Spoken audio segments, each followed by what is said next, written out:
All right, let's look at the Quran. That came up in conversation the other day. Somebody argues the Quran as superior to the Bible or vice versa. We examine it in detail. Go to the letter Q or K, doesn't matter. I've got Q-U-R-A-N, or there may be an apostrophe in there. Reference number 1. Go all the way down the introduction.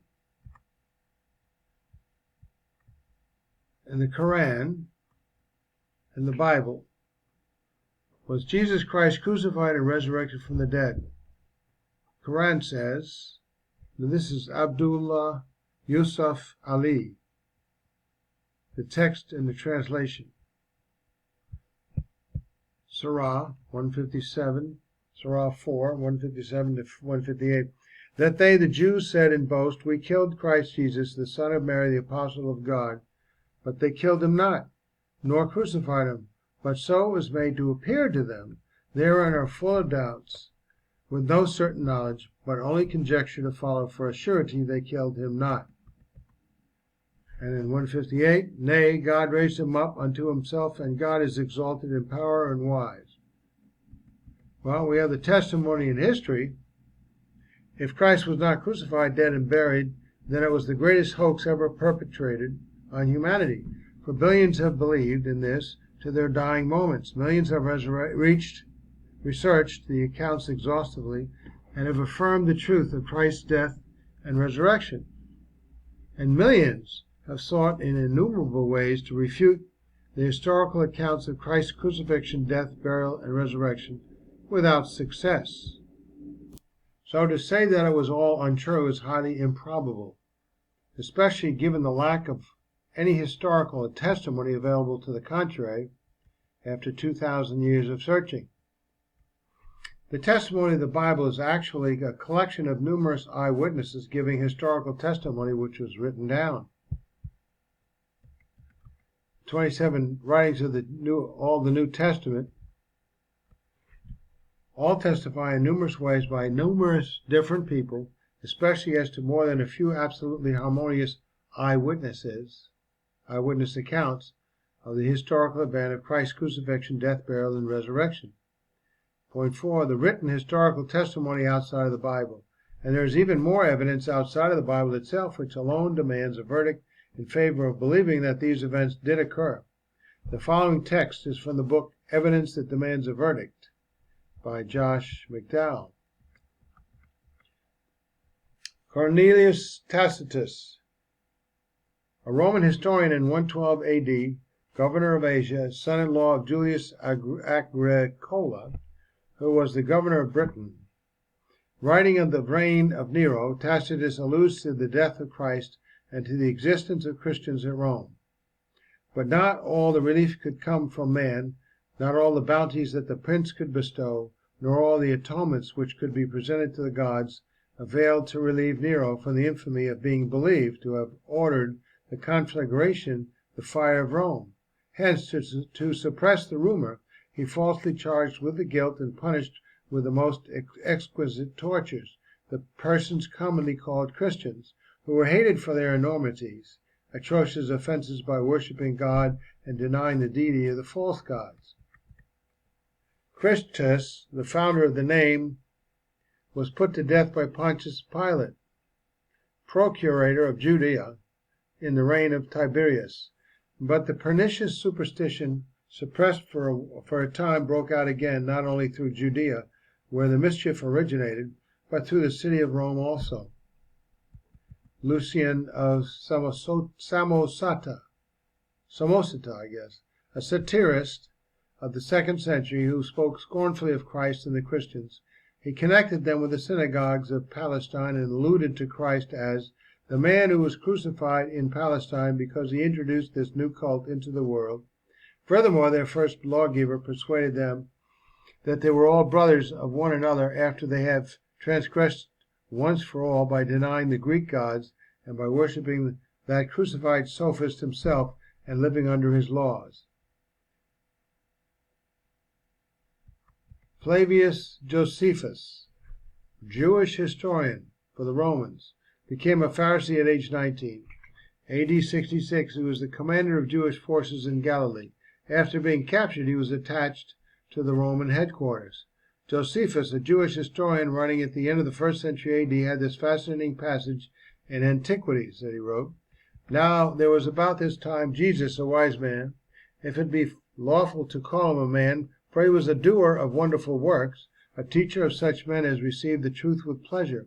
He drew over to them both many of the Jews and many of the Gentiles. He was the Christ, and when Pilate, at the suggestion of the principal men among us, had condemned him to the cross, those that loved him at the first did not forsake him, for he appeared to them alive again, and the third day, as the divine prophets had foretold these and 10,000 other wonderful things concerning him.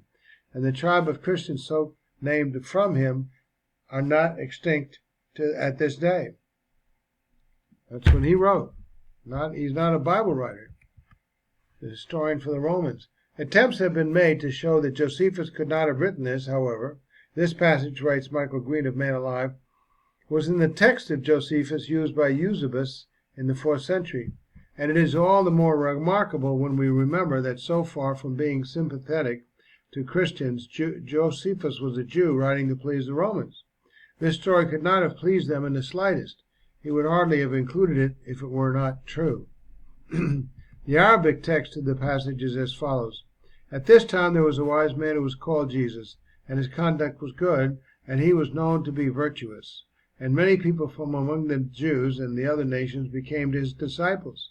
Pilate condemned him to be crucified and to die. And those who had become his disciples did not abandon his discipleship. They reported that he had appeared to them 3 days after his crucifixion, and that he was alive. Accordingly, he was perhaps the Messiah concerning whom the prophets have recounted wonders. The above passage is found in the Arabic manuscript entitled Kitab al-Unwan al-Mukalal Bafidel, and so on. The approximate translation is, Book of History, guided by all the virtues of wisdom, crowned with various philosophies, and blessed by the truth of knowledge. The above manuscript, composed by Bishop Appius in the 10th century, had a section commencing with, We have found in many books of the philosophers that they refer to the day of the crucifixion of Christ. Then he gives a list.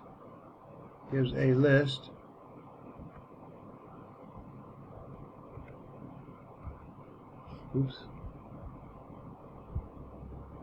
All right, we fixed the typo there. So he gives a list and quotes portions of the ancient works. Some of the works are familiar to modern scholars and others are not. Point D. Phlegon, a 1st century historian. About this darkness, Phlegon recalls it in the Olympiads, the title of his history. He says that Phlegon mentioned the eclipse which took place during the crucifixion of the Lord Christ, and no other eclipse. It is clear that he did not know from his sources about any similar eclipse in previous times, and this is shown by the historical account itself of Tiberius Caesar. Letter of Bar Serapion. F.F. Bruce records this.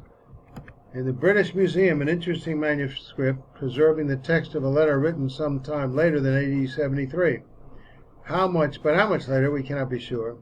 This letter was sent by a Syrian named Mara bar Serapion to his son Serapion.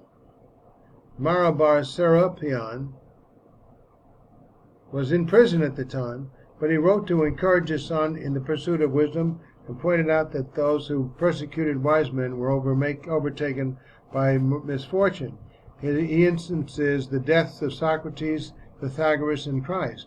What advantage did the Athenians gain from putting Socrates to death? Famine and plague came upon them as a judgment for their crime.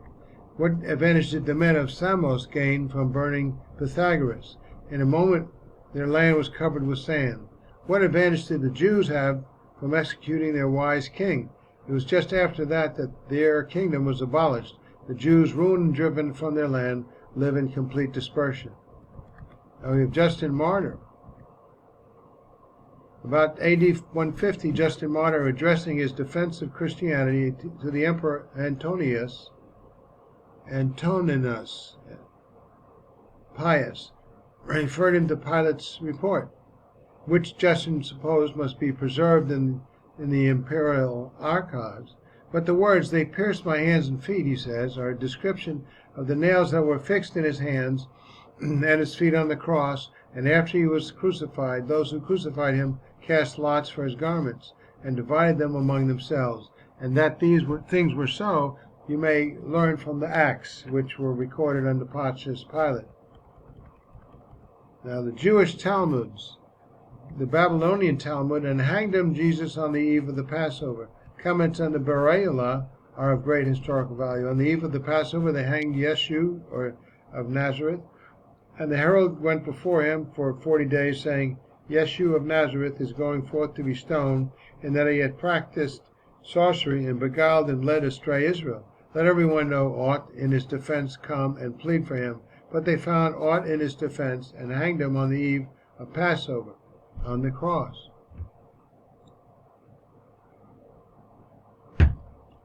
Historical testimony focusing on the resurrection and not on some philosophy or ethic is so unique as to bear witness to the validity of the crucifixion and the resurrection of Jesus. J.N.D. Anderson, citing Cambridge professor C.F.D. Moule, asserts, "From the very first, the conviction that Jesus had been raised from the dead had been made, and that by which the Christian's very existence has stood or fallen. There was no other motive to account for them, to explain them. At no point within the New Testament is there any evidence that the Christians stood for an original philosophy of life or an original ethic.